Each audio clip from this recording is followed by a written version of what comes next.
Oke, halo Yul, apa kabar Yul? I'm good. Everything is good.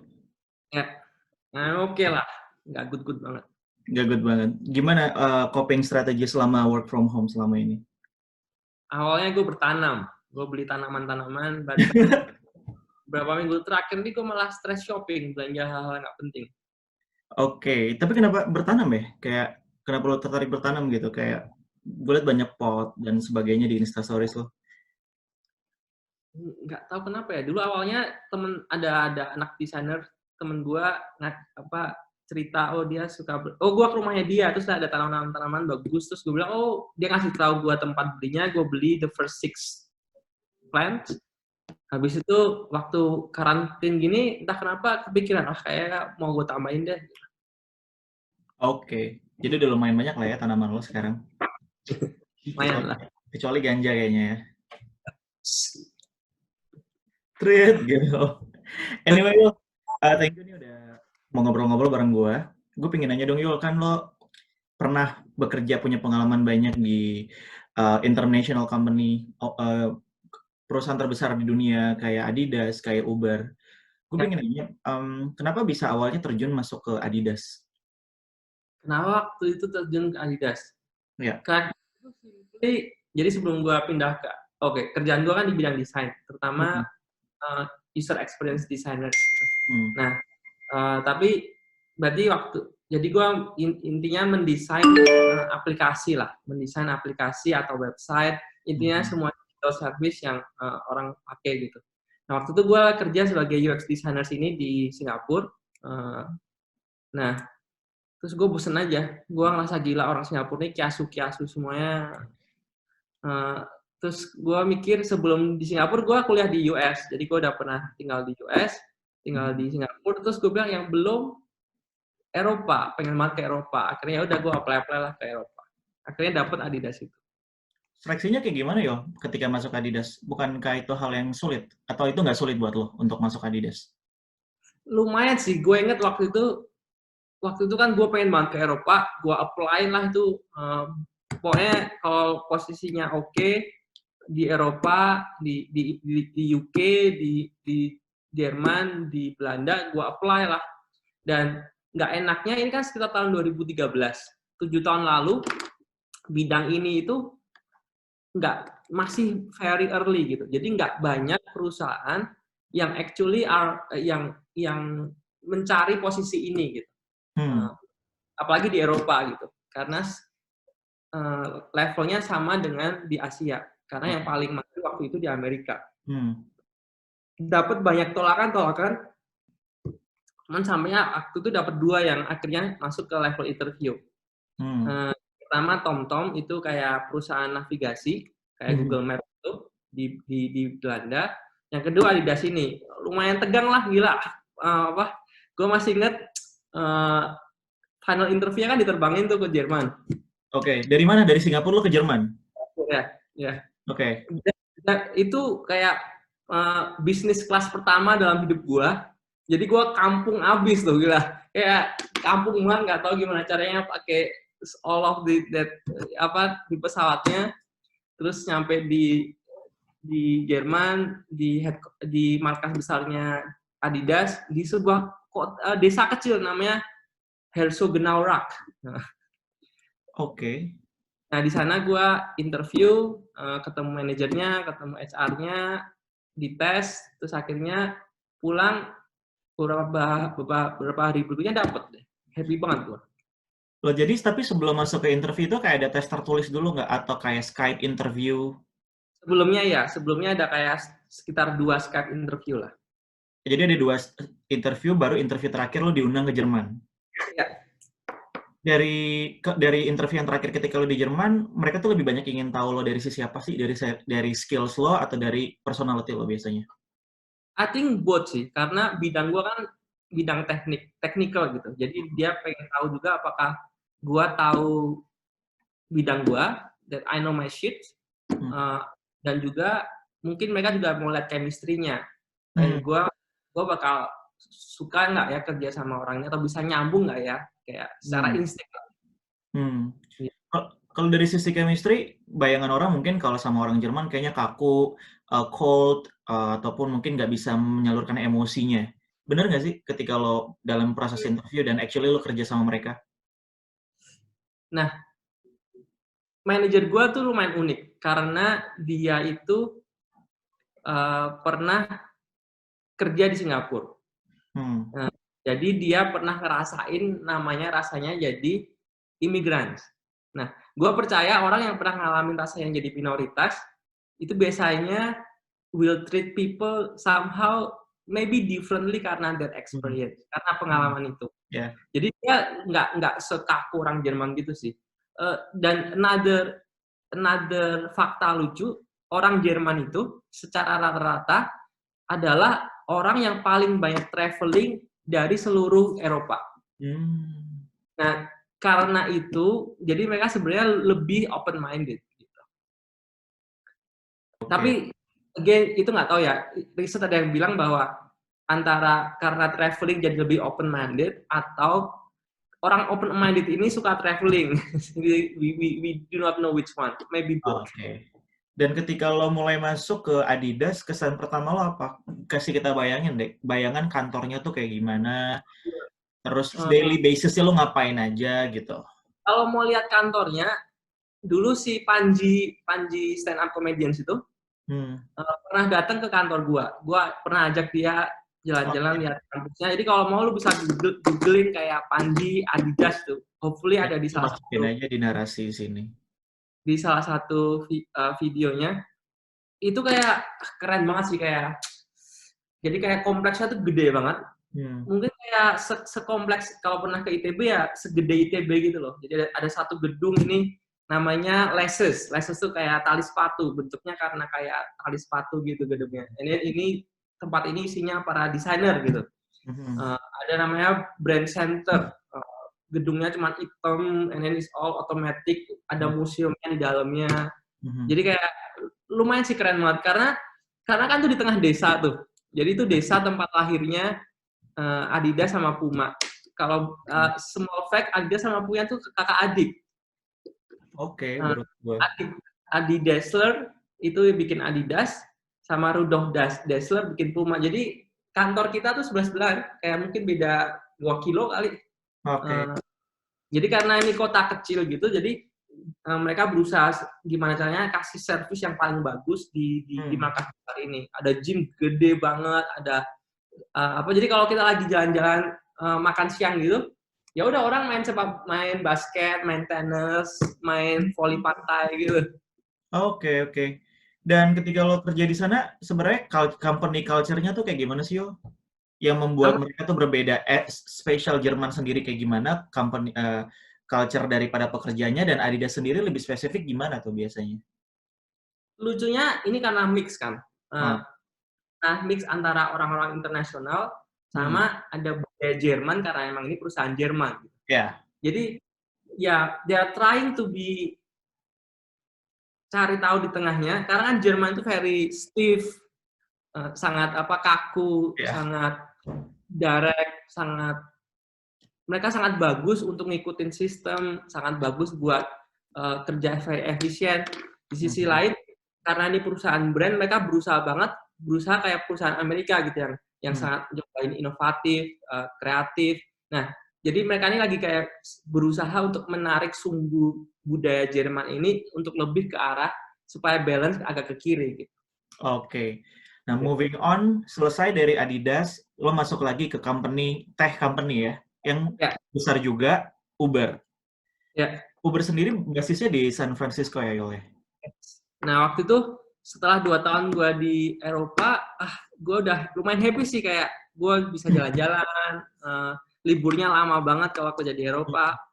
Tapi gue mikir, gue pengen cari kerjaan di mana perusahaan kerja di mana posisi gue itu bakalan bukan peran pembantu gitu, tapi peran utamanya.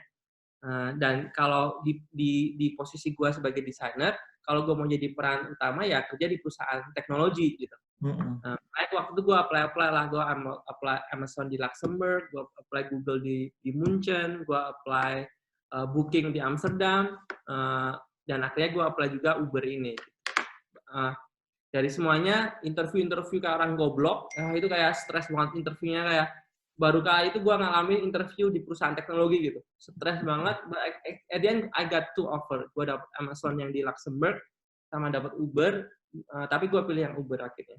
Oke. Oke, gue mau bicara yang mengenai interview lo di kayak di Amazon, di Uber, ataupun di Booking.com. Semuanya big tech company.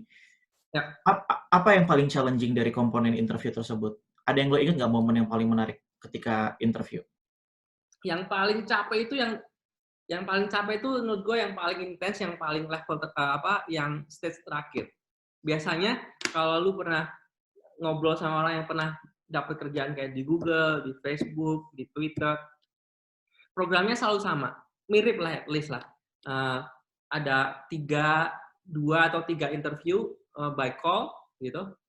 Terus di antara interview itu lu dikasih exercise, dikasih kerjaan. Nah, tapi kalau udah lolos semuanya ini, bakal masuk ke level terakhir, di mana lu dalam 1 hari lu bakal diinterview mungkin sama sekitar 5 orang yang berbeda, 1 jam gitu. Jadi kayak nggak ada istirahat aja, habis ketemu satu orang lu diinin sama yang lainnya juga gitu. Oke. Itu 5 jam 1 hari? Apa? Itu 5 jam 1 hari yang kayak lo dipanggil ke kantornya, lo ngelihat kondisi kantornya sendiri kayak gitu ya? Maksudnya gimana? Kayak itu kan tadi ada katakan ada 5 orang masing-masing 1 jam. Itu tandanya 5 jam dalam 1 hari interviewnya? 5 jam itu kayak 5 orang, jadi 1 orang 1 jam. Oke. Biasanya total kayak 6 jam, 1 jam pertama itu lu presentasi ke semua 5 orang itu. Nah, terus 5 orang berikut yang di presentasi itu bakal interview lu setelahnya gitu. Nah, yang menarik adalah saat itu kalau dari lo sendiri, apa sih yang ingin lo tonjolkan ke mereka kalau gue memang pantas untuk kerja di company lo gitu? Menarik pertanyaannya. Yang pertama, waktu itu ya pasti gue menjual kalau gue tahu bidang gue gitu. Karena waktu itu gue apply jadi user experience researchers. Ya gue mau nunjukin bahwa waktu sama di Adidas ya gue udah ngelakuin banyak hal seperti kerjaan UX researchers gitu. Itu yang mau gue jual. Yang kedua, gue mau jual juga bahwa karena posisi itu very spesifik buat menjadi researcher buat Asia Pasifik gitu. Ya pasti gue jual dong background gue sebagai orang Indonesia gitu. Gue somehow very close with this culture. Gitu. Oke. Tapi yang terakhir gue yang nggak kalah pentingnya, gue juga mau nunjukin bahwa gue akan bisa menambah culture di perusahaan itu. Jadi ada tren di perusahaan teknologi ini bahwa mereka nggak lagi mencari namanya cultural fit atau kayak orang yang masuk ini culture-nya harus sama company ini. Tapi namanya cultural add. Jadi si orang yang masuk ini bisa nambah diversity of ideas, keberagaman ide, keberagaman culture di perusahaan itu. Jadi itu yang berusaha kayak waktu gue jualan gitu. Oke. Dan di antara seluruh company ini kayak Google, Amazon, sama Uber sendiri, yang paling menarik buat lo proses yang di mana, Yo? Paling menarik itu, to be honest, ini yang unik-unik ya. Yeah. Lazada. Oke. Tapi gue boleh sebut nama nggak nih? Gak apa-apa lah, sebut merek. Iya, intinya mungkin gue nggak sebut merek aja kali ya. Oke. Jadi kan ada satu company yang gue susah banget ngasih pertanyaan-pertanyaannya gitu. Pertanyaan-pertanyaan tentang culture isinya. Jadi kayak tadi, gue tahu culture app-nya si orang ini gitu. Tapi ada juga di ekstrim satunya. Ini ada satu perusahaan ya, lumayan gede juga, big tech. Dia cuman call gue 2 kali by Skype, langsung dikasih offer. Oke. Jadi gue malah mempertanyakan, kalau gini cara lu meng-hire orang, orang-orang yang di dalam lu kayak apa gitu? Ya. Gitu. Tapi si big tech itu akhirnya lu ambil offer di big tech company itu juga enggak? Enggak, kayaknya gue ambil yang Uber kan. Oh iya, Uber, oke. Nah, sekarang kita masuk ke ketika lu bekerja di Uber kan. Sebenarnya lo lihat culture big tech company di Amerika tuh culture-nya gimana sih? Yang very kompetitif. Selama ini lo mikir startup itu lo kayak harus agile, harus driven, harus punya kemampuan berpikir out of the box. Ya. Itu berlaku nggak sih ketika lo langsung bekerja di tempat kayak Uber sekali Uber gitu? Menurut gue ada stereotip umum gitu. Oh Hmm. ya teknis tuh kayak gitu kayak di US kayak dapat banyak makanan gratis, Ya. free itu, Mhm. jam fleksibel, jumlah cutinya nggak terbatas, Ya. tapi kerjaannya keras. Ada stereotip umum gitu. Tapi sebenarnya masing-masing company punya another stereotype juga gitu. Kayak Hmm. misalnya Uber itu terkenal orang-orangnya asshole gitu. Hmm. Atau kalau Facebook itu orang-orangnya nice gitu. Atau Twitter makanannya enak banget. Adalah stereotip kayak gitu. Cuman kalau gue sendiri waktu di Uber dulu itu selama gue 2 tahun di Uber, gue ngalamin 2 kali kepemimpinan yang berbeda. Kepemimpinan yang pertama namanya Travis Kalanick, kita sebutnya TK. Yang kedua namanya Dara. Nah TK ini lumayan kontroversial. Lumayan kontroversial, di mana ya kalau lu googling tentang orang ini banyak lah keluar cerita-cerita tentang dia. Yeah. Tapi secara profesional, I think he's really good. Dia benar-benar push company-nya untuk ngejar growth yang gila-gilaan. Semua orang tuh jadi semangat banget kerja. Mereka kerja jamnya lama, karena ya dari atasnya kayak gitu. Kalau ketika bekerja sendiri dengan kultur seperti di Amerika, sangat internasional dan banyak lulusan-lulusan dari kampus-kampus ternama pastinya. Ya. Sejauh mana sih mereka betah untuk kerja di company demikian? Itu kan udah kayak dream company. Turnover-nya tinggi nggak sih? Jadi, again, biasanya ada trennya. Ya. Di tahun 2016 itu Uber, Airbnb, Instagram itu seksi banget. Jadi banyak orang-orang dari Google, karena kan Google waktu itu udah gede banget. Facebook udah gede banget. Jadi karena biasanya di perusahaan teknologi yang gede, itu pace-nya jadi lebih lambat. Nah, karena itu mereka mulai masuk ke Uber, masuk ke Airbnb, masuk ke Instagram. Gitu. Karena kan lebih kecil dan pace-nya lebih cepat. Tapi terus ada berubah lagi trennya, Uber ada masalah gitu. Waktu tadi gue cerita tentang si Travis itu. Dan mereka mulai pindah lagi gitu, misalnya mulai ke Netflix. Tapi ada juga yang orang yang emang dari dulu enjoy kerjaannya lambat-lambat aja, tapi gue yang penting gue dapet 6 digit salary, ya, then I will stay in Facebook gitu. Kayak misalnya Facebook itu kayak salah satu yang turnover-nya kecil banget. Kalau lihat di LinkedIn, mereka 6 tahun kerja, 5 tahun kerja, karena emang enak gitu. Kayak company really take care them, pace-nya nggak terlalu gede, tapi ya is good lah. Jadi tergantung macam-macam dan sesuai dengan trennya masing-masing di suatu waktu gitu. Sejauh mana sih di perusahaan ketika lo bekerja keterbukaan ataupun suara lo tuh benar-benar didengar? Apa hubungan hierarkinya tuh gimana sih? Kalau di Indonesia mungkin mostly kita bilang top down. Kita benar-benar very hierarchical gitu, punya hierarki. Apakah hal di sana nggak berlaku? Kayak lo bisa aja ngomong ke bos lo ngebantah bos lo, atau lo punya idea dan jadi lo nggak merasa nggak enakan kalau ngomong sesuatu? Ya. Yes, itu menurut gue yang gue suka banget dari salah satu budaya kerja di luar. Ada namanya satu kriteria atau satu variabel namanya power distance, hubungan power distance ya.